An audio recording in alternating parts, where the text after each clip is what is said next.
Good evening, ladies and gentlemen, boys and girls.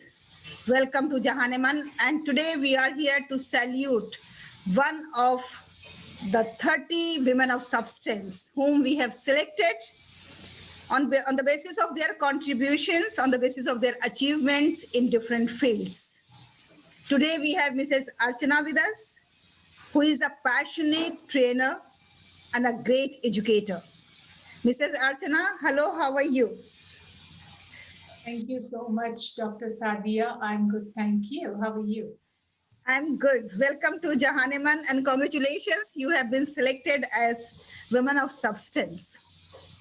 My pleasure being invited to Jahaniman on this show by another very great woman of substance, that is Dr. Sadia.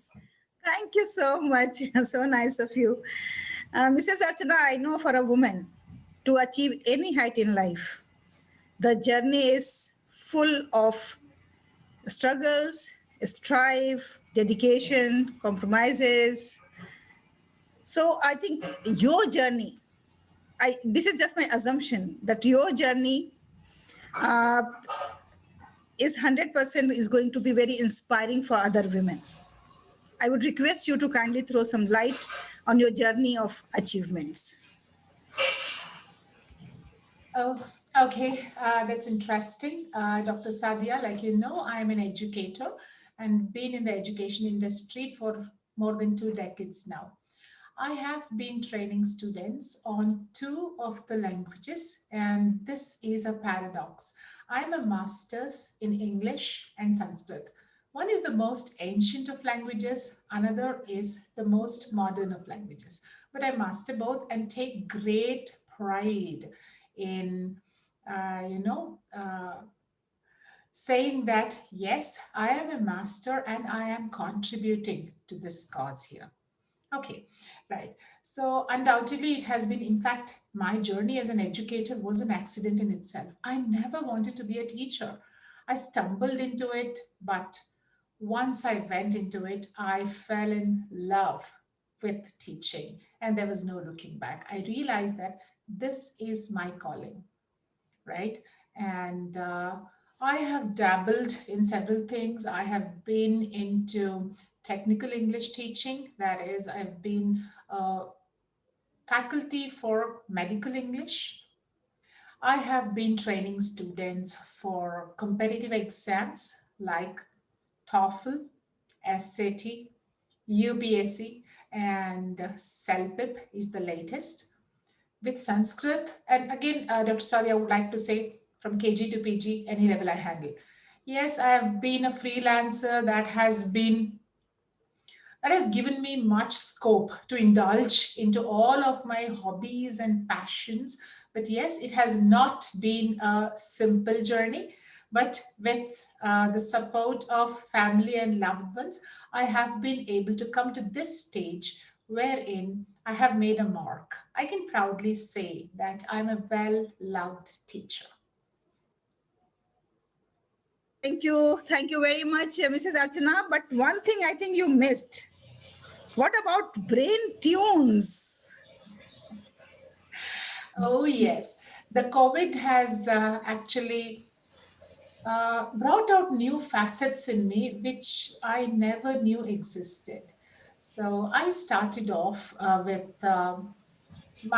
started my journey as a virtual trainer 10 years ago, where I was doing English and Sanskrit classes. But I joined this elite training community by Brigadier Sushil Bhasin. I call him my Gurudev. And yes, Brigadier Sushil Bhasin and Mr. Jogesh Jain were instrumental in helping me understand what the virtual world is all about. So I started taking up more assignments, and I cannot give enough credit to Mr. Sushant Mysorkar, who gave me the idea of starting my YouTube channel, Brain Tunes with Archana. And I can proudly say, slowly but steadily, I have been able to establish myself. And let's see where the journey goes. And Mr. Dilip Mukherjee is another person whom I would express my gratitude to. He has been a mentor and a very hard taskmaster at that. So I can definitely say all these people have been able to groom me in such a way that I can actually handle the social media. Thank you. Thank you very much, Mrs. Archana. And I wish you all the best for all your endeavors. One thing I have noticed since our association for the last, I think, 3, 4 months, that you are very passionate about whatever you do. And you always paid due attention towards the details, and it's not that half-heartedly you are doing something, or you are not putting in full efforts in that. And you are a woman of substance in true sense, because your knowledge, your understanding of the world, your understanding of the subject is really marvelous. So I'm greatly impressed by that. Here on this International Women's Day, we are talking about the emotional fashion. Do we really need to fashion our emotions? What is your understanding of this? Okay, so emotional fashion. Now, this is a very intriguing term. So, following an emotional approach in choosing how we attire, adorn ourselves is what I think emotional fashion is. Undoubtedly, we need to focus on the emotional fashion because majority of the times, Dr. Sadia, when we go shopping, clothes choose us, not we choose clothes, right? So it is something like it is just a momentary whim or fancy to possess that particular attire, that particular garment which has been trending. It may or may not be of much importance to us, maybe even a few days down the line. So, what happens is, we get into that, what do I say? We get into that phase of blindly, or what can I say? The term is mindless investment is what I can say. Although the wardrobe seems to be bursting to the seams, we still need to possess that particular garment. But again, there have been, I know definitely all of us women can relate to this. There will be some clothes which we would never like to dispose of, even after many, many years, because we have that emotional quotient attached to it. Let's say the wedding dress or the wedding sari, right? It is very, very dear to us. We may never wear it again because it is too very heavy for any other occasion, but it always holds the place of pride in our wardrobe, right? Similarly, even if it is not very expensive, it may simply be a kurta, which has been my favorite. I don't fit into it anymore, neither, or maybe it is full of holes. In spite of that, I wouldn't like to dispose it off because I just love it. But then once in a while, I think we need to understand, because mindless shopping not only burns a hole in the pocket, it also, until and unless we remove these things which are not necessary, decluttering is not possible. So that is my understanding of what is emotional fashion about. Yes, so beautiful, Archana, and especially when you said that some emotions are attached with some clothes. And you have given the example of the marriage gown or marriage lehenga or marriage sari, whatever.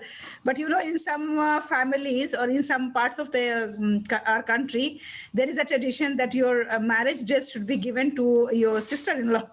And yes, that's also there.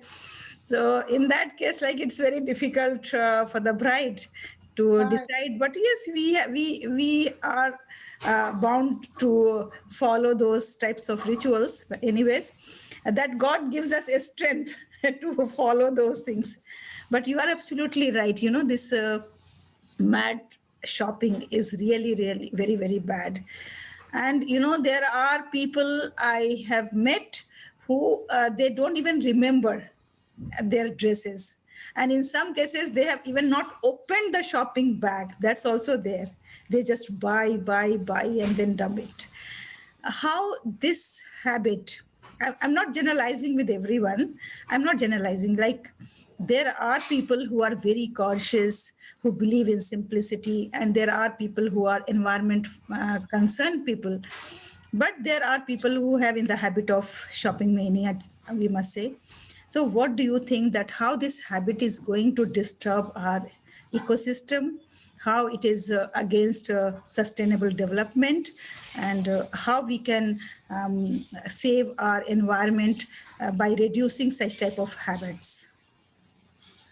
I completely agree to that, Dr. Sadia, that mindless buying. And then what happens is, are we actually cautious about the quality of funds that we are investing in? We already are struggling with the environmental disturbances that have been happening in the world. And I think one of the industries which is contributing to it is the garment industry, right?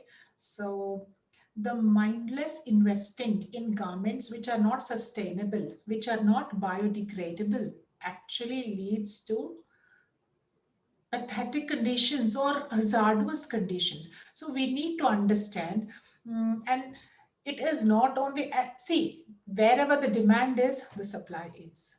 So we have hordes and hordes and hordes of these possessions. In spite of that, there are, whenever a new thing comes into the market, and fashion is such a dynamic thing that every second day there is a new fashion cropping up. Yes, recycling of the fashion is happening. Irrespective of that, do we actually recycle clothes? No, we don't. I would like to share this incident, Dr. Sadia, which I just read on one of the social media. That there is this IAS couple, both the husband and wife are IAS, and in their wedding, they felt that they should have an eco-friendly wedding. The bride actually wore her great grandmother's sari, a Kanjivaram. Okay, it was so beautiful. And this is recycling. You also have sentiments attached to it. You are not splurging on it, because if you look at silks, they are expensive. And we definitely know the saga of the silkworm, right? Of Yeah. how these silk saris are made. So obviously, we are impacting the environment in several ways. Not only with clothes, it applies to, be it our footwear or also the jewelry, the junk jewelry. And I must say, I am guilty of it. I just love junk jewelry, right? I just can't resist them. And I know that I may or may never wear them, but they catch my fancy and I need to have them. Maybe that moment I convince myself as to, no, Archana, no, you're not going to wear this. Don't take it. Okay, I leave it, but then my mind is so on it that I go back and take it. I know, we do mindless things like this, but undoubtedly we need to have that emotional intelligence not to indulge in such things now that we are actually seeing what are the repercussions that all of us are facing. So I think rather than indulging in fast fashion and going after the changing trends every new day, we need to understand the importance of slow fashion, understand whatever is necessary, and just stick to those have a minimalistic lifestyle. So nice of you, Mrs. Archana, and so honest confession. I like it that you have confessed in public that you have the soft corner for junk jewelries. That's very true, very true. And how much you are going to speak, how much I'm going to speak, it will have an effect, but not very less effect.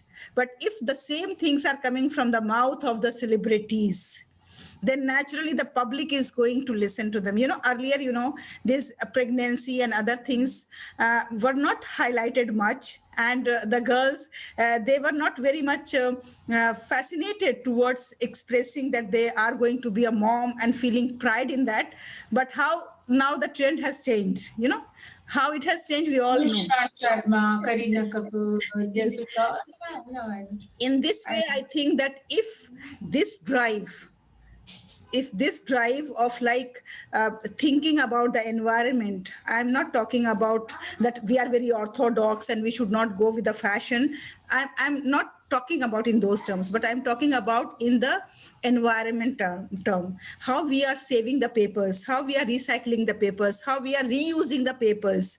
So in the same way, we have to think about the clothing and dress and fashion industry, okay, so that we can give to our next generation, to our children, a beautiful world to live in. That's going to be our gift to them. Thank you very much, Archana ji. It was really very nice to know your ideas and thoughts on emotional fashion. Now we'll come